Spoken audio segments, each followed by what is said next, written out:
नमस्कार, उत्तराखंड तक में आपका स्वागत है और मैं हूं विकास वर्मा। मेरे साथ हैं मनीष खंडूरी जी और उनसे कुछ बातें करते हैं कि जैसे सरकार का 1 साल का कार्यकाल पूरा हो गया है और किस तरह से देखेंगे खंडूरी जी आप सरकार का 1 साल को। ये सरकार का जो 1 साल का कार्यकाल हुआ है उसमें जो मैं उनकी जो उपलब्धियां हैं उसके बारे में बता दूं। पहली उपलब्धि है जो केंद्रीय सरकार से आई वो अग्निवीर है, जिसमें कि पूरे उत्तराखंड का मैं सत्यानाश सोचता हूं।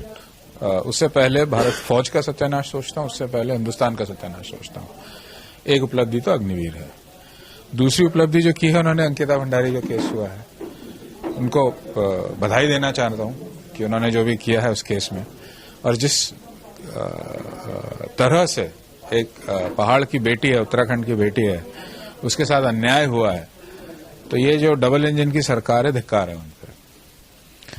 तीसरी जो उपलब्धि आप कह लीजिए कि जो इम्तिहान में जो पेपर्स में जो लीक हुआ है और चीटिंग हुई है और जिस तरह के साथ युवाओं के साथ अन्याय हुआ है, तो आप ये भी कह लीजिए कि एक बहुत बड़ी उपलब्धि मान के चलिए कि आप सोचता मैं ऐसा हूं कि लीक की जो पकड़े गए हैं लोगों तो अभी पकड़े गए हैं ना।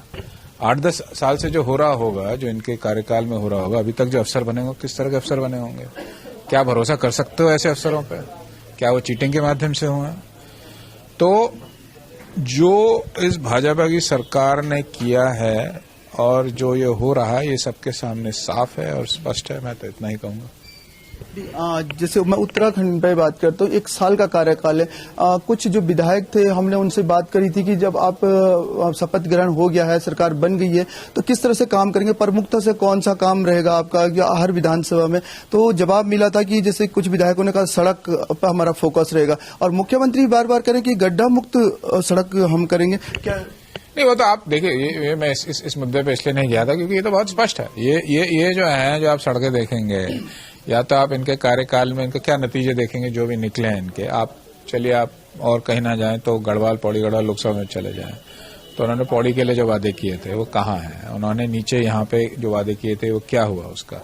अगर आप उसकी समीक्षा करेंगे तो जो हमारे मुख्यमंत्री जो कह रहे हैं वो बस सिर्फ मतलब वो भी मुझे लगता है कि प्रधानमंत्री की तरह वो भी एक मीडिया स्टार और मीडिया सेंसेशन हो गए और उन्हें ये समझ आ गई कि आप मीडिया में बोलते रहिए, मीडिया में अपने आप को दिखाते रहिए, काम करने की जरूरत नहीं है।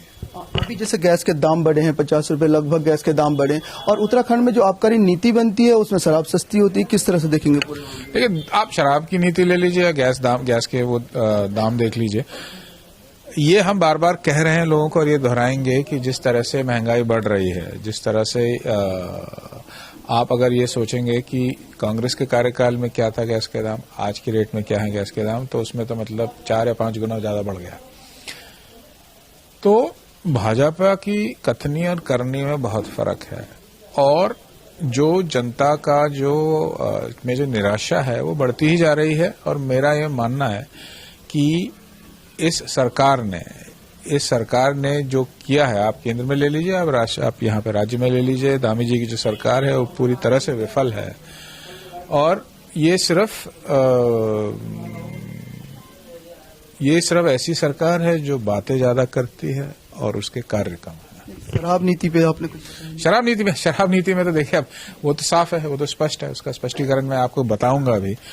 तो आप नीतियां देख लीजिए। आप मेरा मानना है कि अगर आप भाजपा की नीति देखेंगे, आप सिर्फ एक नीति मत देखिए, आप उनका अप्रोच देखिए। अब आप देखिए, जैसे भूमाफिया है जो उत्तराखंड में, जो उनका भू कानून रहा है, उनका शराब का कानून रहा है, क्या रहा है, मतलब उसमें आप ये खुद देखिएगा कि अगर आप भू कानून देखते हैं तो भू कानून में अब ऐसा हो चुका है कि कोई भी आके उत्तराखंड से बाहर से जाके आप जमीन खरीद सकता है। आप हिमाचल जाएं तो अभी बिल्कुल नहीं कर पाएंगे।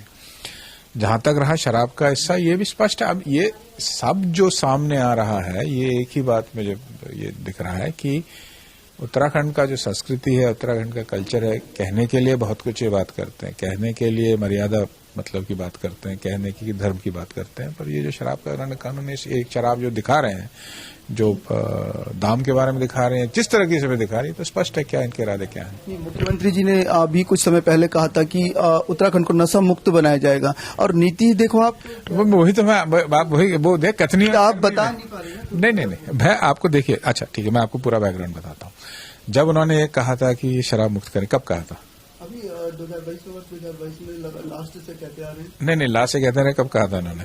कहा उन्होंने सारा में अभी जो उनका जो उत्तरा जो मतलब उनका जो प्रशासन है, जैसे अभी एसपी पौड़ी है या अन्य जिलों की लगातार जैसे अवैध जो नशा के कारोबारियों ने पकड़ रही हैं, कि उन्होंने कहा कि मुख्यमंत्री जी ने कहा है कि मतलब इसे नशा मुक्त उत्तराखंड बनाना है, और जो नीति बनी हुई है आप देखें कैसे मतलब नहीं आप वही तो मैं आपको बात कहने की कोशिश कर रहा हूं कि जो कथनी और करनी का जो मैं कह रहा था पहले, कि इन्होंने ये कहा था कि अगर नगर नशा मुक्त करेंगे, चुनाव से पहले कहा था, चुनाव के बाद कहा था। एक तो ये हाँ, जब कार्रवाई हो रही तो अभी बाद में हाँ, तो जो होगा, जो उन्होंने कहा था कि नशा मुक्त कर रहे हैं या शराब मुक्त उत्तराखंड कर रहे हैं, क्या ये कर रहे हैं? ये सच्चाई तो है कि बिल्कुल नहीं हो रहा है। सच्चाई ये है कि जो ये इन्होंने शराब की इन्होंने जो भी पॉलिसी निकाली है पहले से, और ये कह रहे हैं कि अगर हम पकड़ रहे हैं लोगों को, तो ये बहुत फर्क है इसमें, जो हो रहा है और जो कर रहे हैं उसमें बहुत पकड़ तो रहे हैं ना। देखिए आप क्या किस बेस पे कर रहे हैं, कहाँ पे पकड़ रहे हैं? जगह जगह जो अखबारों में, समाचार पत्रों, टीवी चैनल। हाँ, तो पर असलियत क्या है ना, आप ये मुझे बताइए। असलियत नीति से क्या है इनका, जो शराब सस्ती करेंगे क्या है? तो आप फिर से मैं आपको ये बात कह रहा हूं कि आप एक तरह से किसी को आप ये कह दें कि हम शराब, अवैध शराब उसको पकड़ रहे हैं, उसके बाद आप शराब सस्ती कर रहे हैं। दुनिया में अगर आप सिगरेट के दाम देखें या शराब के दाम देखें, वो हमेशा बढ़ते गए हैं, क्योंकि ये गलत काम है। आप शराब सस्ती करके क्या कर रहे हैं? आप शराब सस्ती करके सिर्फ यही करें कि और ज्यादा मतलब आसान हो जाए लेना, भाई जो गरीब आदमी है उसके लिए और ज्यादा आसान हो जाए। तो फिर से मैं आपको ये बोलूंगा कि ये गलत है, मैं इसका विरोध करता हूं, और इन्होंने जो भी अभी किया है शराब नीति में, ये साफ उदाहरण देता है मुख्यमंत्री जी का भी, और ये साफ पता चलता है कि ये इनके जो इरादे हैं और इनका जो गवर्नेंस कह लीजिए, उसमें बहुत कुछ फर्क है।